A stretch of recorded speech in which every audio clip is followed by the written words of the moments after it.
معمولات سلاسل طریقت، مشائخ الظام و بزرگان دین کرام مجھ پر ابو القاسم سید شاہ غلام علی طرائی حسینی پر، میرے اساتذہ کرام کا، میرے مشائخ الظام کا کروڑوں بار احسانات ہے، جتنا بھی انگنت ہو۔ انہوں نے مجھے فرقواریت کی تلقین نہیں کی، تاکید نہیں کی، انہوں نے مجھے انسانیت کا درس دیا، محبت پیار کا دیا، بھوکے کو کھانا کھلانا، سلام کرنا، پیاسے کو پانی پلانا، اور جو درگاہ پہ آ جائے حسب ضرورت اس کا خیال مقدم رکھنا،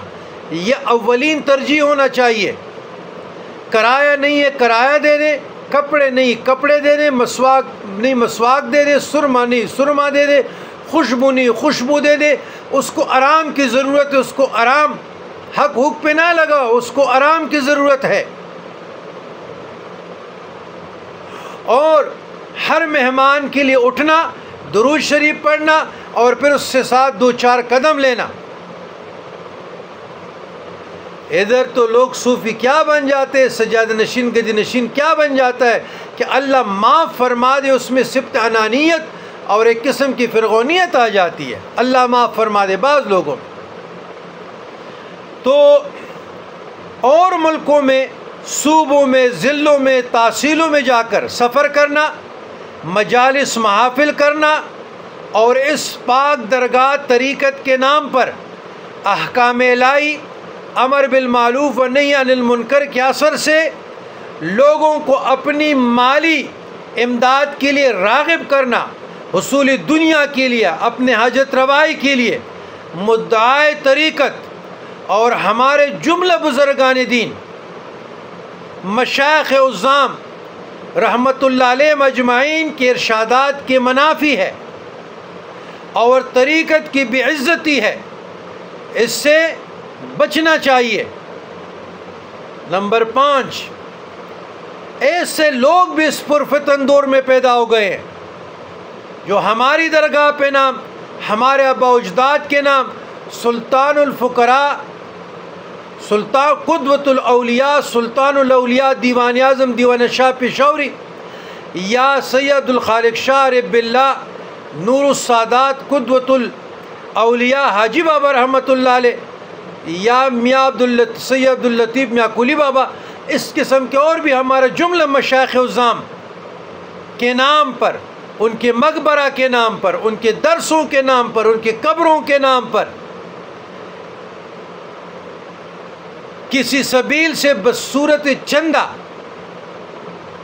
جو وصول کرنے کی کوشش کرتے ہیں، یا درگاہ کے نام استعمال کرتے ہیں، یا قرض وصول کر رہے ہیں یا کرتے ہیں، ان لوگوں سے بچنا چاہیے۔ یہ تصوف کے، بزرگان دین کے، سلاسل طریقت کے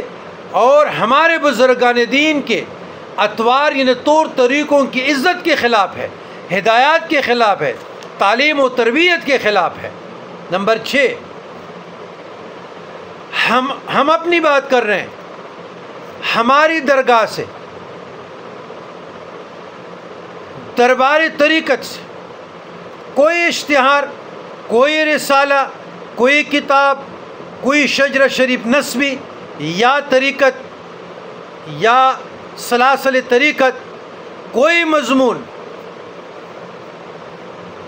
کوئی شائع کرے یا کوئی دعویٰ کرے کہ میں درگاہ مرشد باغ کا خلیفہ ہوں، سند یافتہ ہوں، اور جو ہدایات میں نے پارٹ 1 اور پارٹ 2 میں بیان کر رہا ہوں ان ہدایات کے خلاف ہو، یا ہمارے مروجہ جو حال ہی پہ ہم آپ کو تعلیم و تربیت کی تاکید کر رہے ہیں، ہمارے تعلیم تربیت اور ہدایات کے منافی ہو، تو اس کی تصدیق یا اجازت نہ ہو، تو یاد رکھیے گا یہ دھوکہ ہوگا، فضول ہوگا، فراڈ ہوگا، اس پر قطعاً عمل کرنے کی ضرورت نہیں ہے۔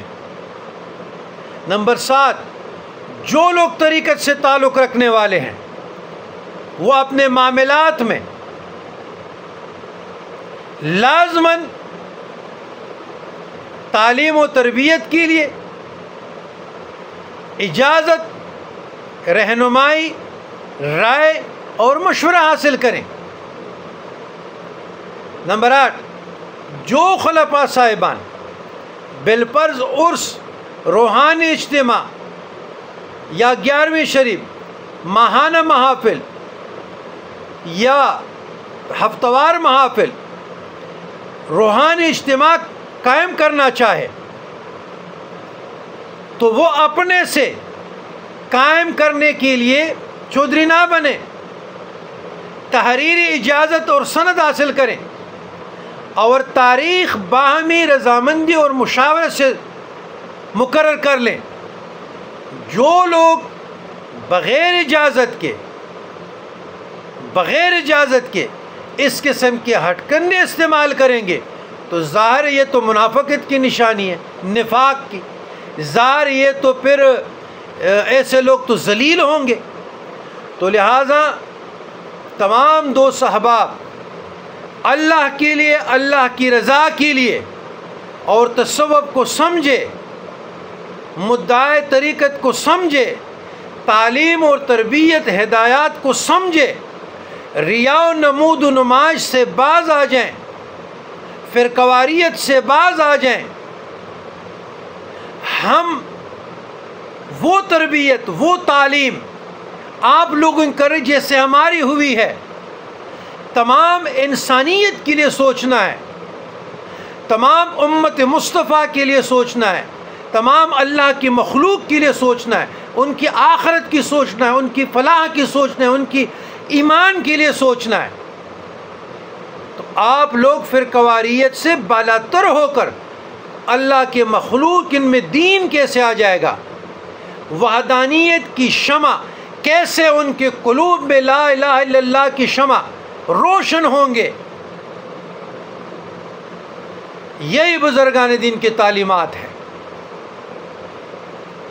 ربنا لا تزغ قلوبنا بعد إذ هديتنا وهب لنا من لدنك رحمة إنك أنت الوهاب ربنا فاغفر لنا ذنوبنا وكفر عنا سيئاتنا وتوفنا مع الأبرار۔